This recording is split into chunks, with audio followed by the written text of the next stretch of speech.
አንቺ ኮነው ሰው የሆንኩት አንተን አይደል የምፈልገው። ለምን ትፈልገኛለህ? አትደውልም ነበር? ከቤት ሲደውሉልህ መች ታነሳለህ? ተዋቸው እባክህ። መድኃኒቱን ገዛህላት? እየጠበቀች ነበርኩ። ስልክ አላነሳ ስትል እኔ ጋር ደወልኩ። ግዛልኝ ብላኝ ነበር፣ ግን የኔ ፍቅር ስትደውል እሷ ጋር ሄድኩ። እሺ አንዴ ለብቻ ላናግር። እዚሁ አናግረኝ። ከእሷ የምደብቀው ነገር ምንም የለም።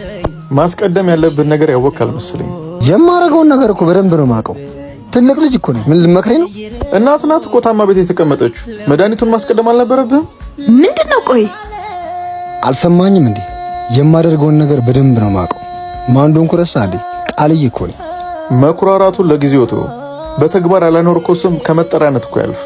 አትናገሩም እንዴ? መድኃኒት እንዲገዛ ተልኮ እሱ ያለበትን ቦታ ግን መስመር ያለፍክ አልመሰለህ? ጓደኝነትም እኮ ልክ አለው። አርፈህ የራስህን ህይወት ኑር። አያገባህም። እሺ ይቅርታ። እሱ እኮ ልክ ነው። ለናቴ ያለውን ክለኔ ምን ጠቅመኛለህ? ካሁን በኋላ ጠግቤ እንዳትደርስ የኔ ፍቅር። በዚች ዓለም